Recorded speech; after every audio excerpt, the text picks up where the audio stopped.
Hello my dear, my lovely students, my dear students. I hope कि आप बहुत अच्छे होंगे।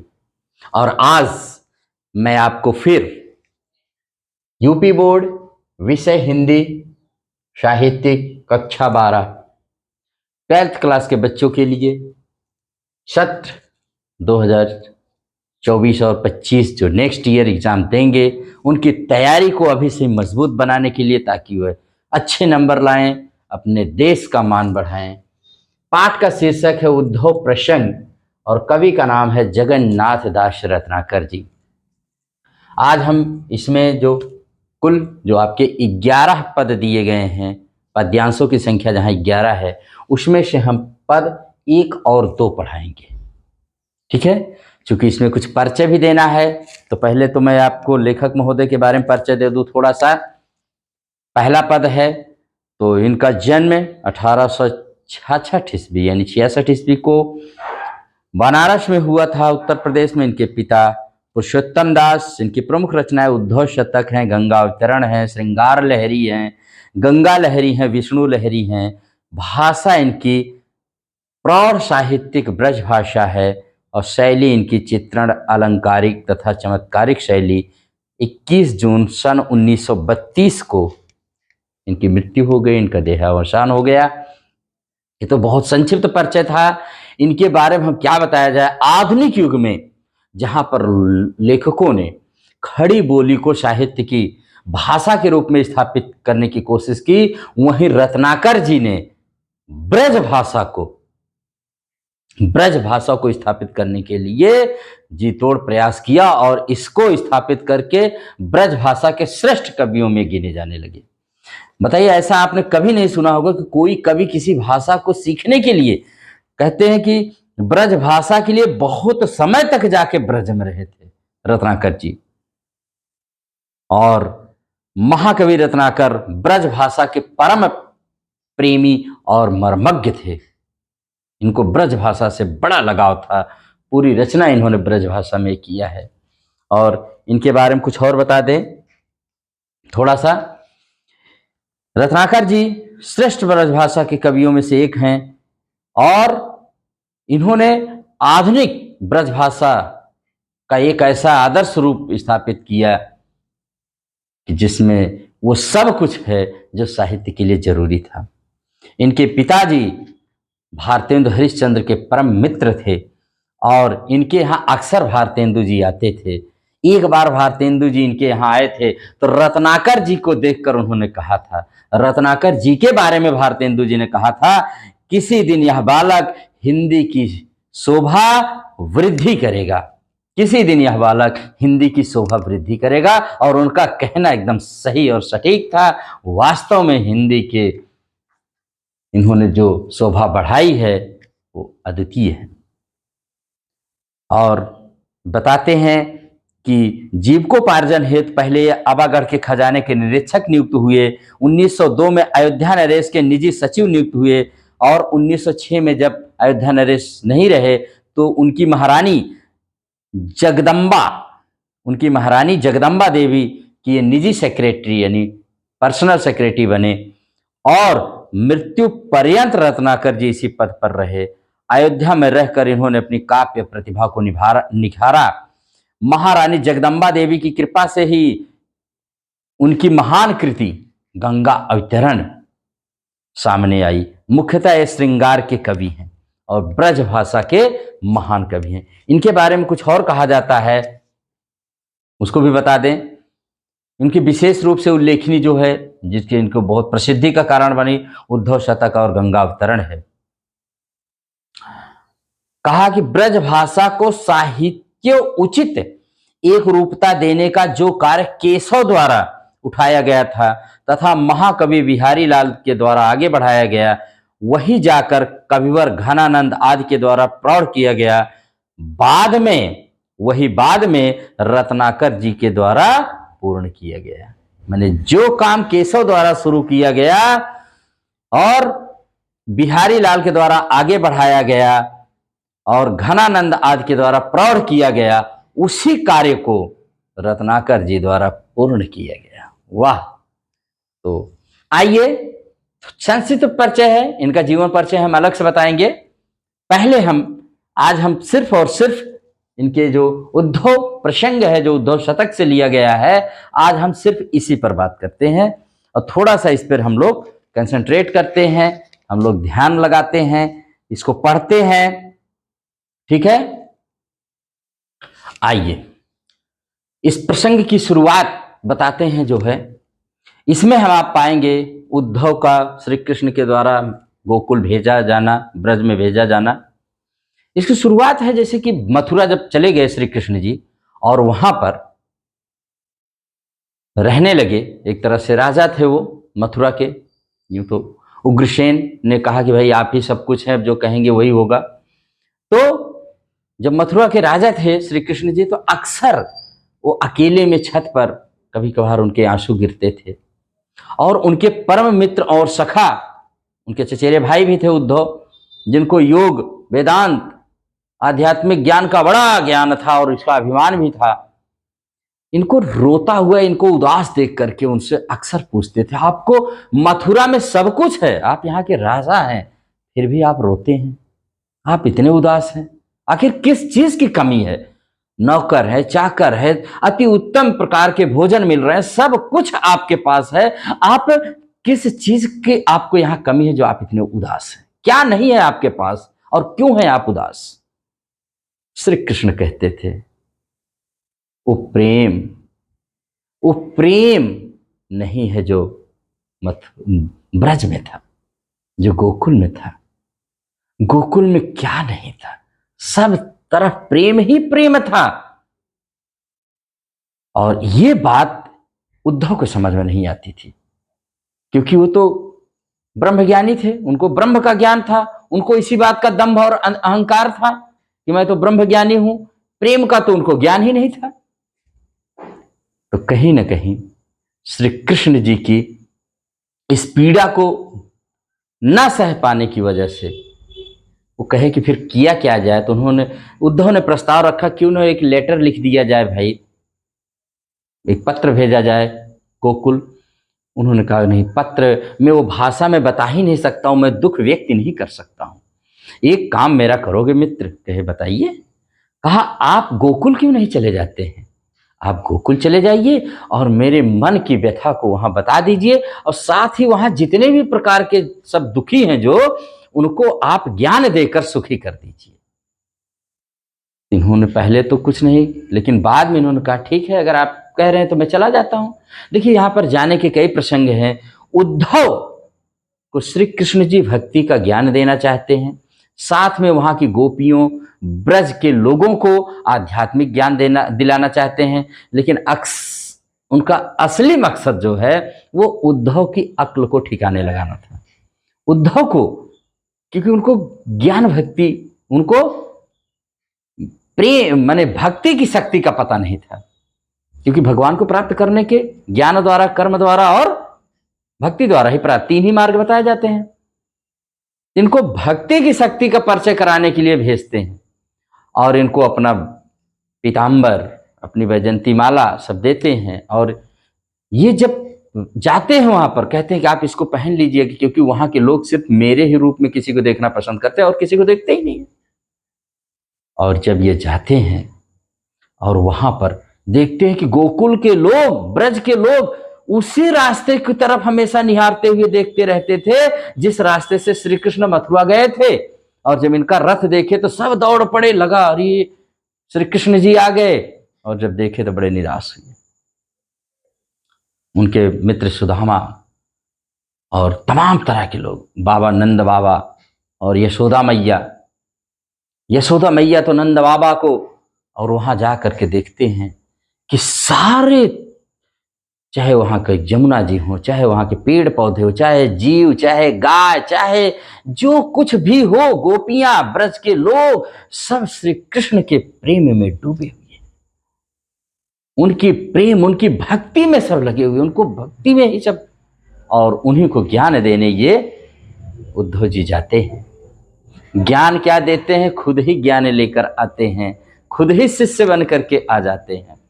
इसी बात को यहाँ पर बताया गया है। वहाँ एक दो प्रसंग है, जैसे माता यशोदा नंद बाबा को बड़ा ताना मारती हैं कि आपकी वजह से हमारा लाला चला गया, हमारा लल्ला चला गया, क्योंकि आप उसे गाय चराने के लिए भेज देते थे, सूखी रोटियां खाता था। नंद बाबा कह रहे, अरे मैंने कब गाय चराने के लिए उसको भेजा, खुद ही जाता था। और वहां पर कुछ गोपिकाएं, जैसे एक ललिता नामक गोपिका थी, वो सब कहते हैं कि अरे अभी कल की ही बात देखो, श्री कृष्ण जी तो बांसुरी बजा रहे थे, उनके बांसुरी के प्रेम में मैं इतना लीन हो गई, मैं आधी पागल हो गई, मुझे ये कुछ सुध बुध नहीं रहा, मैंने कुएं में बाल्टी के बजाय अपने बेटे को बांध के डाल दिया था और श्री कृष्ण ने आकर के बचा लिया था। ऐसे तमाम गोपिकाओं के ये प्रेम देख करके उद्धव को तो कुछ समझ में, उनका तो माथा टनक गया कि अरे बाप रे। और वहां पर गोपियां, वहां के ब्रज के लोग श्री कृष्ण को सब जगह देख रहे हैं। अंत में उद्धव खुद महसूस करते हैं कि कण कण में वहां पर श्री कृष्ण विद्यमान है, जैसे ब्रह्म पूरे ब्रह्मांड में विद्यमान है। और जब ये वापस आते हैं, जब वापस आते हैं तो श्री कृष्ण से ये कहते हैं कि आप यदुनाथ नहीं, आप तो गोपीनाथ हैं, वहां के कण कण में आप विद्यमान हैं। तो उद्धव, वही प्रसंग यहां पर बताया गया उद्धव शतक में कि उद्धव का गोकुल आना, गोपियों को ज्ञान देना और उनकी भक्ति की शक्ति को पहचानना, उनका शिष्य बन करके जाना। और अंतिम पद जो इसका आएगा आप देखेंगे, वहां पर वो खुद बताते हैं श्री कृष्ण के कि अगर आपको सचेत न करना होता, आपको बताना ना होता, तो मैं आप मथुरा में कभी कदम न रखता। बताइए, कुछ दिन के लिए आए हुए उद्धव 6-6 महीने ब्रज में ठहर जाते हैं। और जब यहां से जाते हैं तो वही उद्धव जो पहले श्री कृष्ण को कहते थे आप यहाँ के राजा हैं, यहाँ किस चीज की कमी है, वही जब गोकुल से, ब्रज से लौट करके उद्धव जाते हैं तो वही उद्धव कहते हैं, अरे श्री कृष्ण जी, ये मथुरा तो एकदम नीरस है, यहाँ तो कुछ ये नहीं है। जो पहले कह रहे थे यही सब कुछ है, अब कह रहे हैं यहाँ कुछ नहीं है। बताइए, ये होता है प्रेम की शक्ति, ये होती प्रेम की असीम शक्ति। भगवान तो प्रेम के ही भूखे हैं और वही इनको बताना चाह रहे थे उद्धव जी को कहीं ना कहीं। तो इसमें जो पहला पद है, भेजे मन भावन से कहन सबे लगी, दूसरा पद है चाहत जो निरंतर बसे रहो। आज इन्हीं 2 पदों की हम व्याख्या करेंगे। एक मैंने भूमिका आपको बताई है, और भूमिका बनाने में आप जानते हैं थोड़ा सा समय तो लगता है, तो हालांकि आपकी पुस्तक में भी इस तरह की भूमिका बताई गई है कि उद्धव शतक, इसमें मथुरा से भेजे गए उद्धव और ब्रज की गोपियों के बीच में संवाद के रूप में ज्ञान और योग के ऊपर भक्ति की विजय दिखाई गई है। ज्ञान अहंकारी उद्धव गोपियों को ज्ञान और योग की साधना का उपदेश तो देते हैं, किंतु गोपियां प्रेम पूर्ण उक्तियों के द्वारा उनके उपदेश को व्यर्थ सिद्ध कर देते, कहते हैं किसी काम का नहीं है। अंत में उद्धव गोपियों की प्रेम भावना से प्रभावित होकर मथुरा लौट आते हैं और वह श्री कृष्ण से कहते, यदि आपको सजग करने की अभिलाषा न होती तो हम ब्रज भूमि को छोड़कर इधर कभी पैर न रखते, यानी हम कभी लौट कर ना आए होते। तो आइए इसका पहला पद उठाते हैं। बहुत ही सुंदर पद की रचना है और इसको हम लोग देखते हैं। तो उद्धव जी आ गए हैं, उन्हीं के बारे में पहला पद है। अब भेजे मन भावन के उद्धव के आवन की सुधि ब्रज गावन मैं पावन जब लगी। क्या कहने, जहां न पहुंचे रवि वहां पर। अब भेजे मन भावन के उद्धव के आवन की सुधि ब्रज गावनी मैं पावनी जब लगी। अब कहीं रहते ना करे ग्वालिन की झोर झोर दौर दौर नंदी पौर आवनी तब लगी। उझक उझक पद कंजन के पंजन पे पेखी पेखी पाती छाती छोहनी सब छब लगी। हमको लिखे हैं कहा, हमको लिखे हैं कहा, हमको लिखे हैं कहा, कहानी सब लगी। हमको लिखे हैं कहा, कहने सब लगी। कहने का मतलब है इसमें मनभावन माने मन को अच्छे लगने वाले, मनमोहन। आवन आने की, आगमन। सुधि माने सूचना, पावन प्राप्त करना, झौरी माने झुंड, पौरी माने द्वार, उझक माने उचक उचक, पद कंजन चरण कमल, पेक माने देख कर, पाती माने पत्र, छोहन माने विकलता, मिश्रित उत्कंठ। कहते हैं कि जब वो पहुंच गए हैं, कि नंद के द्वार पर आ गए हैं उद्धव जी, तो सारी ग्वालिन जितनी भी वहां की ब्रज में गोपियां हैं वो सब पहुंच गई हैं कि माने श्री कृष्ण जी ने संदेश भेजा है। तो क्या भेजा है यह देखने के लिए वो समूह में दौड़ दौड़ करके पहुंच गए नंद बाबा के द्वार, और अपने कमल रूपी चरणों के पंजों पर उचक उचक करके, जैसे होता ना कि देख देख के भैया क्या लिखा है, मेरे लिए क्या संदेशा, मेरे लिए क्या संदेशा है, भेजे गए पत्र को देखने लगती सभी गोपियों का हृदय कभी उत्कंठा और व्याकुलता से मिश्रित भाव से होकर के सभी गोपियां कहने लगी, श्री कृष्ण ने उनके लिए क्या लिखा है, क्या लिखा है श्री कृष्ण ने मेरे लिए, हमको लिख्यो है कहाँ, हमको लिख्यो है कहाँ, कहने सब लगी। क्या सुंदर! रत्नाकर जी को आधुनिक ब्रज भाषा के कवियों में सर्वश्रेष्ठ कवि माना जाता है। ठीक है, और यहां पर इसके चूंकि मैंने आपको बताया है, यही है उनके आने की सूचना पर सब झुंड के झुंड पहुंच जाती हैं और अपनी क्या लिखा है मेरे लिए, क्या खबर है मेरे लिए, सब की सब उन पत्रों को लगाती हैं अपने सीने से और कहती हैं, आहा क्या लिखा है, बताओ क्या लिखा है। यहां पर आपको देखना पड़ेगा, तो इसमें श्रृंगार रस है और गोपियों की व्याकुलता के भाव उनकी स्वाभाविक मानसिक प्रवृत्ति का सूचक है। ठीक है, और विशेषकर तब जब संदेश भेजने वाला बहुत प्रिय हो।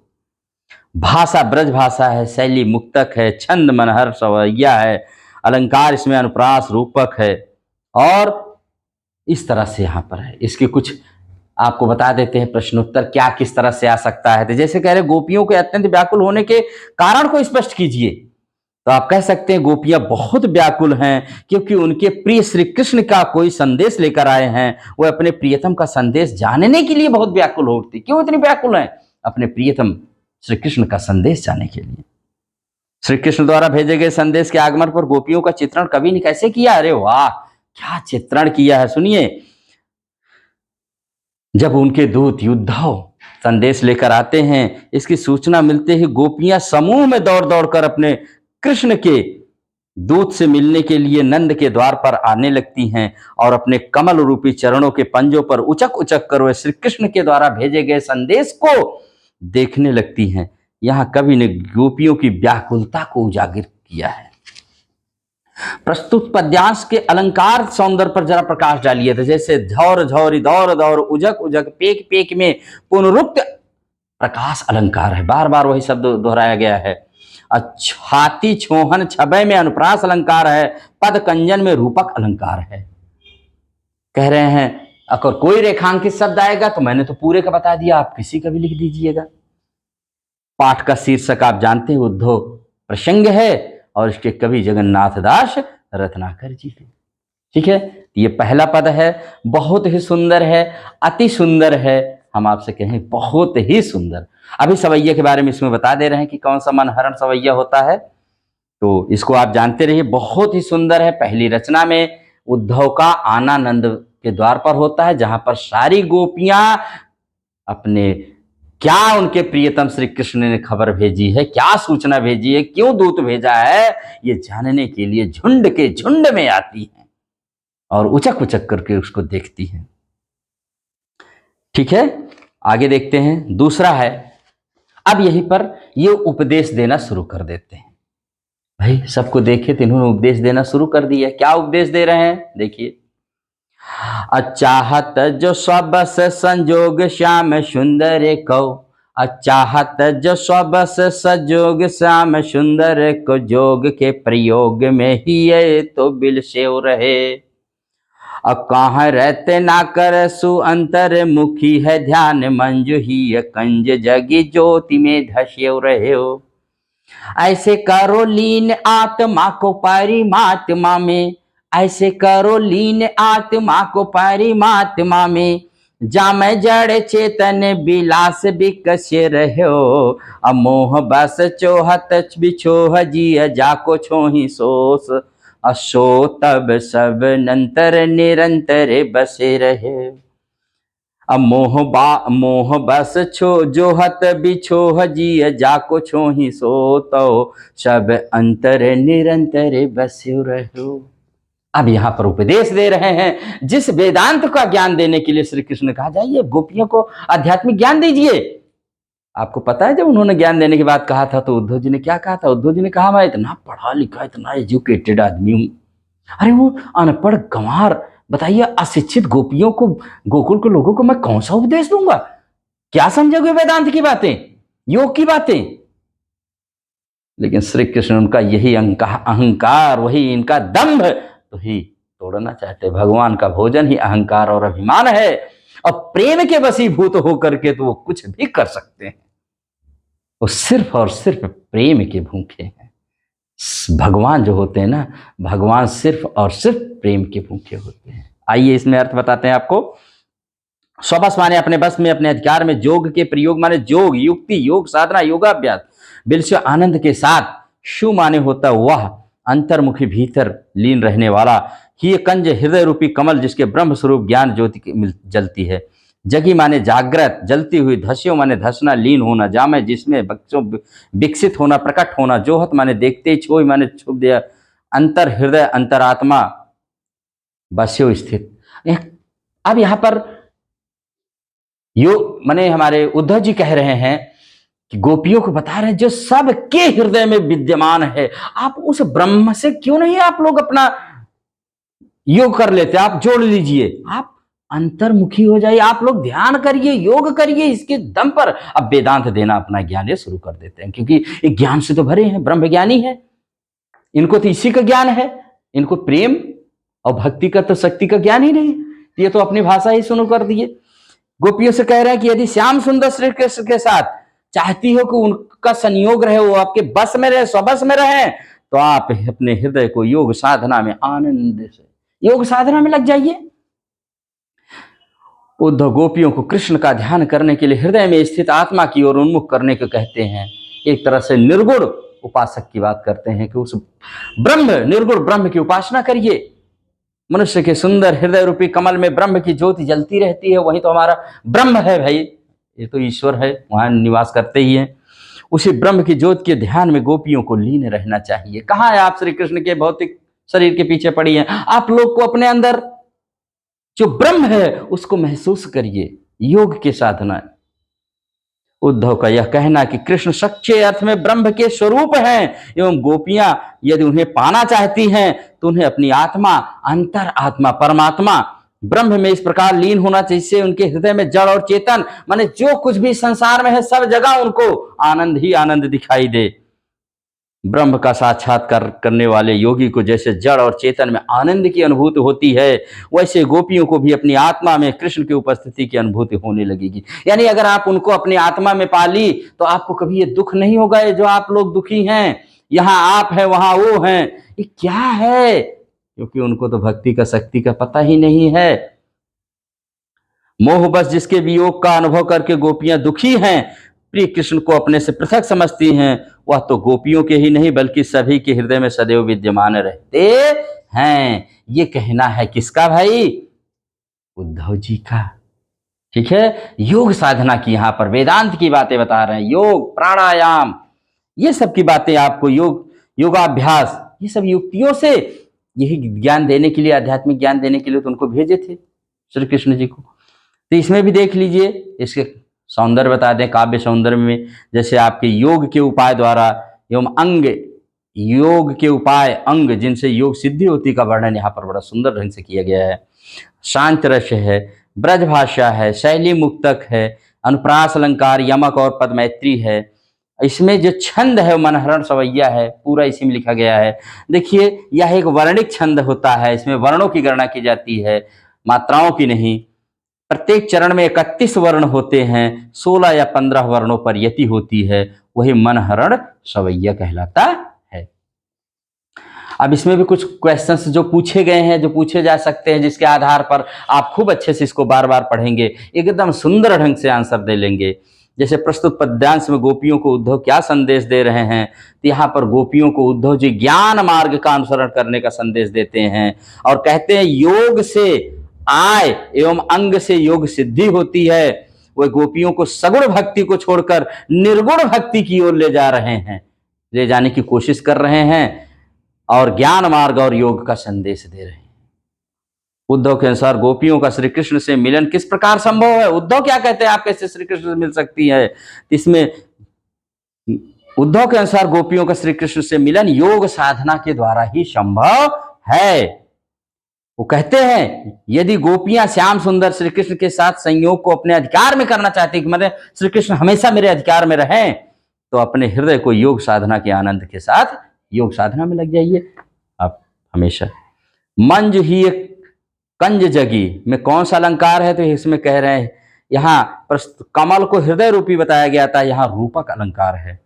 फिर कह रहे हैं कि रेखांकित तो कोई भी आ जाएगा। क्या उद्धव ने कृष्ण को क्या माना है? वह परमात्मा के मिलने के संदर्भ में क्या कहते हैं? उद्धव कृष्ण को ब्रह्म का स्वरूप माना है और ब्रह्म परमात्मा प्राप्ति के संदर्भ उनका विचार है। जब हम परमात्मा को पाना चाहते हैं तब आत्मा को ब्रह्म में इस प्रकार लीन हो जाना चाहिए जिससे परमात्मा के हृदय में जड़ चेतन के प्रति आनंद प्रकट होता रहे। इस प्रकार परमात्मा को पाया जा सकता है और यहाँ पर यही बातें बताई गई हैं, बड़े सुंदर ढंग से बताई गई हैं, बहुत ही अच्छे ढंग से यहाँ पर इसको बताया गया है। ये ब्रज भाषा की बहुत अच्छी प्रस्तुति थी। दोनों मैंने आज पद आपको बता दिए, पहला और दूसरा, और इसमें श्री कृष्ण जी का जो संदेश लेकर के पहुंचे हैं। एक बार मैं आपको फिर से इसको बता देता हूं कि कैसे आप इसको गाएंगे कैसे। तो पहले पद को सुन लीजिए। अब भेजे मन भावन के उद्धव के आवन की सुधि ब्रज गावन में पावन जब लगी। अब कहाँ रहते ना करे गुआलिनी की झौर झौरी दौर दौरी नंद पौरे आवनी तब लगी। उझक उझक पद कंजन के पंजन पे पेख पेख पाती छाती छोहनी छब लगी। हमको लिखे हैं कहाँ, हमको लिखे हैं कहाँ, हमको लिखे हैं कहाँ, कहाँ ने सब लगी। अब हमको लिखे हैं कहाँ, हमको लिखे हैं कहाँ, हमको लिखे हैं कहाँ, कहाँ ने सब लगी। वाह, क्या रत्नाकर जी ने लिख दिया भाई। दूसरा पद, अचाहत जो सबस संजोग श्याम सुंदर को जोग के प्रयोग में ही तो बिल से रहे। अब कहाँ रत ना कर सुअंतर मुखी है ध्यान मंजू ही कंज जगी ज्योति में धस्यो रहे।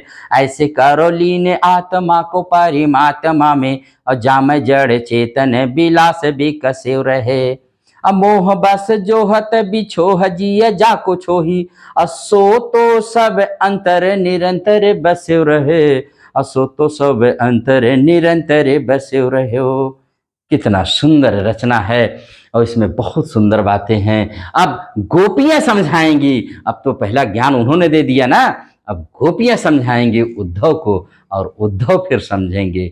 उनकी शक्ति, उनकी भक्ति, उनके प्रेम की शक्ति देखेंगे जिसको श्री कृष्ण ने वास्तव में उन्हें भेजा है प्राप्त करने के लिए। तो इसी के साथ आज की इस क्लास को यहीं पर मैं समाप्त करूंगा और मैं चाहूंगा कि आप इसको बार बार पढ़िए। जो भी इसमें सुंदरता बताई उसे ढंग से लिखिएगा एग्जाम में, जो भी प्रश्न पूछा जाएगा, और आप, मेरा विश्वास है कि आपको इसमें पूरे अंक प्राप्त होंगे। आपको अगर ये चैनल अच्छा लगे तो आप इसको लाइक, शेयर एंड सब्सक्राइब करिएगा। Thank you very much.